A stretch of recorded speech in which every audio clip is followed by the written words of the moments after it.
Today we're talking about your burning questions of how to grow on YouTube, how to be more efficient, how to gain new subscribers, and how to attract a larger audience. Hey everyone, what is up? My name is Tim Rose, and on this channel my goal is always to hit my mark and to help you hit your mark on YouTube as well. If you're new here, welcome. Make sure you hit the subscribe button and turn on the bell notifications right now. Okay, so we're jumping straight into the content today. We've got some awesome questions from you guys, and these questions I hope are really gonna help you figure out some things for your channel and learn, kind of what direction you need to go. So the very first question today comes from an awesome subscriber of mine named 𝗬𝗀𝗃𝗧. And Carolyn asks about hashtags and tags. And Caroline says, hashtags and tags, should we differentiate these to potentially get a greater reach? And that's actually an awesome question, Caroline, because it's really, tags and hashtags are totally different things, but they can work together in conjunction with each other to potentially help you get a greater reach. The problem I find is that the tags themselves, while you're small, while your channel is really young, they can help you as YouTube is starting to figure out who you are and what your content is all about. They can help you to kind of get into some new areas. One of the biggest problems that I find with a lot of YouTubers is that they're trying to do this themselves by putting in tags that really don't match the content of the video or the channel. And I've actually seen a number of instances where YouTube will actually punish the channel and not promote the channel when people are trying to get into areas that they shouldn't be trying to get into. And an example of this would be what's called clickbait. So you create a video, or let's just use my channel as an example. I create this video answering your questions of how to grow on YouTube and using things like, tags and hashtags, right? So for me, I could put in tags about, growing your channel on YouTube, growing in 2020, how to grow your YouTube channel. But if I said, oh, you know what, I really want to get into some new areas and I really think it'd be great if I could, reach into some new audiences. Yes, it could. But if I start putting in tags like, how to bake a pie in 2020, bake your cake, and I'm like, here, let me say, oh, how to fix your house, how to fix a leaky pipe. Well, it confuses YouTube. Right? So YouTube is now going, wait a second, because you got to remember the algorithm already knows what your whole video is about. It figures it out like right away. It's that smart. It knows your content.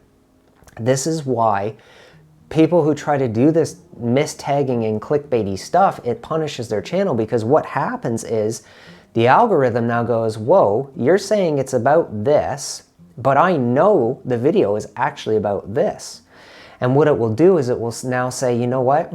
Nobody's interested because it's putting it under the tags you put in that are mistagging. It's clickbait. Someone's like, that doesn't make any sense. They're like, but let me see. Maybe it's a well done clickbait, because there is you can do clickbait well as well. But what happens is it gets into the wrong category. Someone watches it, and within 10 seconds, 5-10 seconds, they go, nope, and they click off. And that happens 50, 100 times, and then YouTube goes, well, nobody wants to watch this content, and guess what? Your video is dead. So you should differentiate your tags and hashtags, but within the scope of your video and your channel. Now, that doesn't mean you can't go off topic on your channel with a video. Let's say, for example, use a good friend of mine. A perfect example is Tyler from 𝗬𝗴𝘀𝗧, right? Tyler's channel is amazing, and he is an amazing content creator. By the way, I have an awesome collab coming up with him very soon that you guys are going to get to see. And he is a phenomenal content creator, makes really cool stuff, and his genre, his niche would be like kind of like school and students and help But it's so much more than that. And he's done a few videos off topic as well about like political stuff or Donald Trump or whatever. And those videos have done very well for him. Okay, so he's created a few different kinds of videos, but he's tagged it appropriately. He hasn't put out a Donald Trump video and then put in the tags, you know, educational school stuff or, you know, tips for students, because it wouldn't help. YouTube would then punish that video because of it. But because he's tagged it properly and he's done everything right, he's ended up doing very well with those few videos. They've gotten a lot of promotion. And of course, anything with emotion attached to it, especially political stuff in the States and the presidential stuff and Democrats and Republicans, like you just have, you know, a recipe for people coming in and commenting, right? It's gonna, you know, if your channel's built on stuff like that, you could do really well. But, you know, political stuff is also a very touchy area on YouTube as well. So I would say, Caroline, yes, differentiate your tags and your hashtags. Your hashtags are more about creating something, maybe you have a catchphrase for yourself so that people can quickly find all your videos. So hashtags are really good as well. I would use a maximum, I think 2 to 3. I think YouTube likes you to cap it at about 3 hashtags maximum on each video. And I would say differentiate them, but keep it within your genre and your niche. Don't try and branch out into totally unrelated categories, because that is just going to end up punishing your channel in the end. Now the next question, this comes from another good friend of mine named CJ the Gamer. And CJ has a gaming channel. It's fairly young. I think he's around 35 subscribers now. And CJ has now moved into doing retro Nintendo playthroughs. So if you haven't watched him, check out his channel. He did the whole Super NES Mario game, start to finish, all of the hidden worlds, and they're really fun. And you can actually see his progression. He's just getting better and better and better as he goes. And that's always the goal on YouTube, is from you finish this video and now it's time to move on to the next video and improve your content. So CJ asks, what does a 4.6% click-through rate on a 26 subscriber channel mean?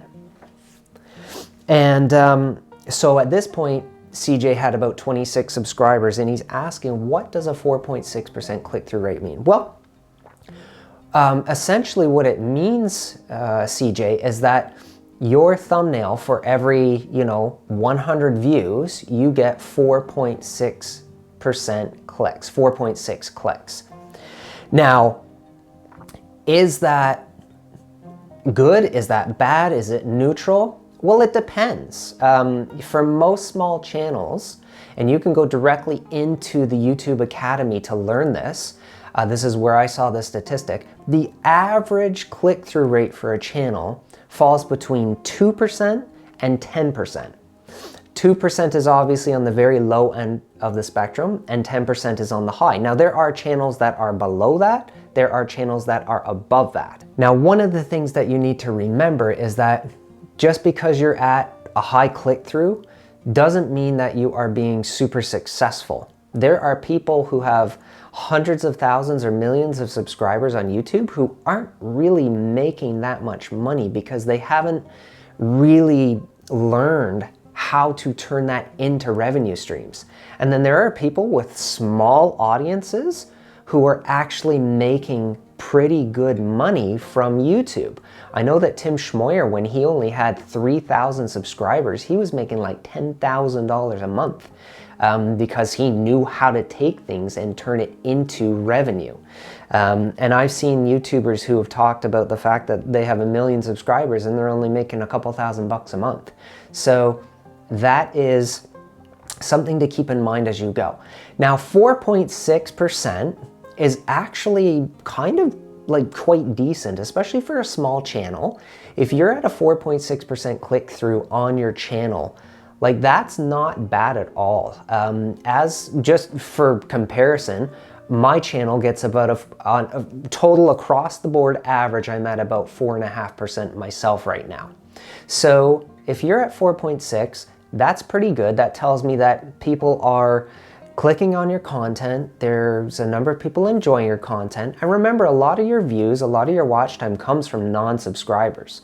There are lots of people that watch, or maybe they come back and watch multiple times, but they might not subscribe, or maybe they will, but it takes them 5 or 10 videos to determine if they really, really like your content.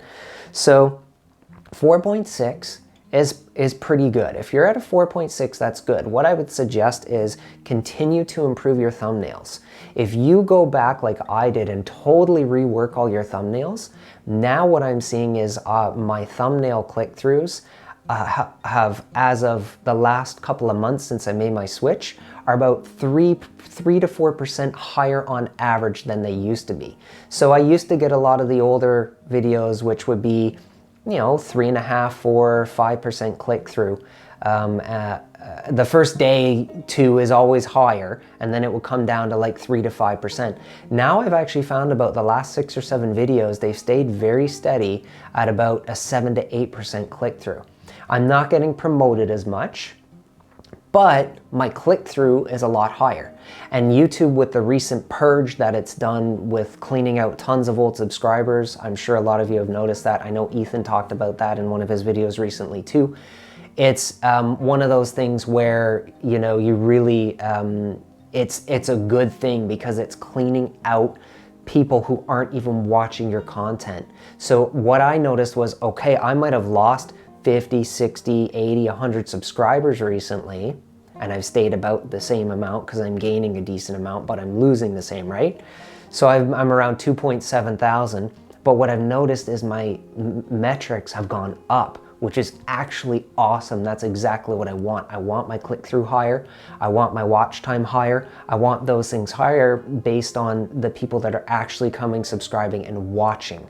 Dead subscribers are just dead weight, right? They don't help. It just actually drags your channel down. So if you're doing 4.6% CJ, that's a good thing, my friend. I would say biggest thing for you, work on your thumbnails. The one that I made for you, try and make all your thumbnails in the future similar to that, and continue to improve your content, add in more fun and humor, add in more jokes.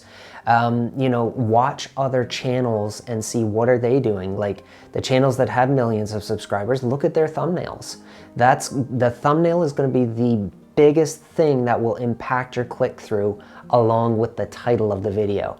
And if you can make intriguing titles, and another thing with titles, you do not have to make every single video SEO friendly, as in terms of, oh, well, if TubeBuddy tells me this is an awesome title because it's got a high score, then it'll work.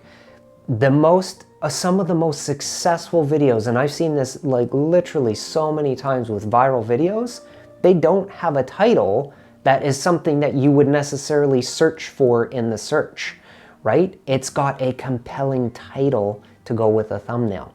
So that is going to help improve your click-through as well. Like the title for this one today is just advertising in the algorithm. I guarantee you, nobody is typing in the search parameters advertising and the algorithm. But it creates a compelling title, so people are going to see it and go, oh, well, what's advertising in the algorithm? What's this about? It's more compelling, and it will make more people click on it because it's a compelling title. So great question, CJ. Thank you, my friend. I have more of your questions and comments coming up in other videos soon as well. And the next question comes to me from another longtime subscriber of mine who's asked questions before, and that's my friend 𝗧𝗴𝘀𝗧𝗂𝗓. And Fire, you ask, hey, are you getting more views with your new thumbnail designs? Who does your thumbnails? I like the design. Well, thank you so much, 𝗧𝗴𝘀𝗧𝗂𝗓. I really appreciate that, my friend. And yeah, you know what? I actually was really curious to see what would happen when I created my new style. So first of all, I make my thumbnails myself. I've never paid anyone or asked anyone to do them for me. I've taken things I've been inspired by in other things. So, you know, some things that about me, I grew up as a gamer. I really do love gaming. I like comics and that style as well. So you've seen more of the kind of the comic style come into my recent thumbnails, lettering, colors, everything, right? So those are some things about me that will kind of give you an idea as to how I came up with my style.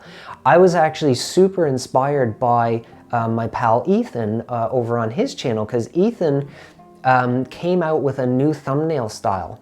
And I noticed when he came out with his new thumbnail style, about 8 or 10 videos in a row, he all of a sudden just shot up with tons of views. And his click-through, I was talking to him about it, his click-through rate went through the roof. And I was like, okay, it's time, like I gotta create something better, because I know my old style, like I had a number of good comments on them, but my old style was more born out of a necessity. When I started my channel, I needed something, and that was kind of just what I came up with to match my branding colors, the People's Bookkeeper. When I started, it was blue and white and yellow, and kind of just needed to figure that out. So I decided it was time to do kind of a total overhaul on the channel, rebrand my channel, change things up. I did that around the time that I dropped the People's Bookkeeper stuff out of the videos and went with my name for my channel, which is just my name. And so basically, I do the thumbnails. I took what I was inspired by. Ethan's thumbnails inspired me, although mine are nothing like his. They're totally different. And initially, I thought I was kind of going to want to do something like he had. And then I just started experimenting and trying different things and trying out different styles. And I came up with the theme you see now on my thumbnails. And I was like, I love this, you know? And the first 10, 15 I did, I went back and actually retweaked, because I got so good at doing them by the time I'd done almost 70 of them, that the early ones, even the first 10 or 15, I was like, no, I gotta redo those and make them match how good these are now. So I actually spent weeks, about 3 weeks, you know, 3-4 hours each night, just totally redoing all my thumbnails. And what I did notice, Fire, was that I did and have gained more views because of it. Now, views as a whole are down for my channel and for a lot of channels. And that's due to a lot of people returning to work, a lot of people not being around as much as they were. But what I've noticed was a couple of really interesting things. One of my videos actually had been sitting at about 600 views, and I noticed in about a 1-day span, it shot to about 960 views. It got like 350, 360 views in a day. Now, the discouraging thing with that particular video, the thumbnail was amazing. And I personally believe that the content was really good. But I noticed that YouTube, I guess, decided to do an experiment and push it out to a number of people because it got a lot of views, but the retention on it was really bad. And I mean really bad. So what happened was, it was like, boom, dead in the water at the end of the day. And I looked the next day, and actually in like a week after, it had no more views. So I was discouraged by that. But a number of my other videos, I've actually seen the click-through rate increase. I've seen more views rolling in with some of them. And a lot of my other videos have stayed quite steady. And not only that, the most important factor for me is the amount of comments I got from people just like yours, talking about how much they love the thumbnails and the thumbnail style, how awesome they look, how unique they look. I've never seen a thumbnail that's anything like mine on YouTube. And that's not to say mine's better than anyone else, it's not. You know, it fits me and my branding and my channel, my style. It fits who I am.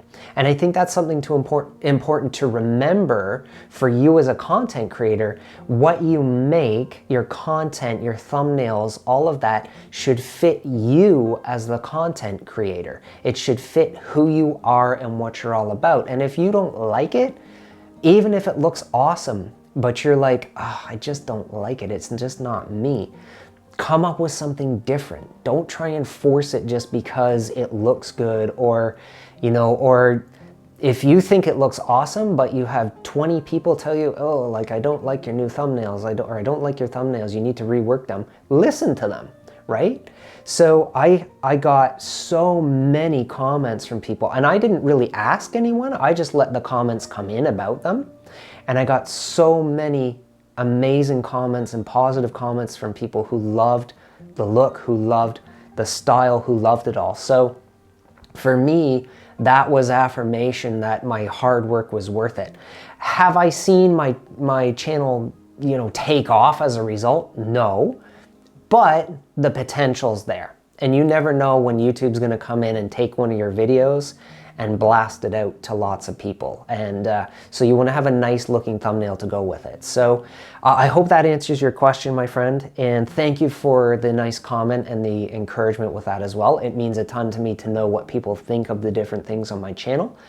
And I just wanna say thank you so much to all of you for joining today's video.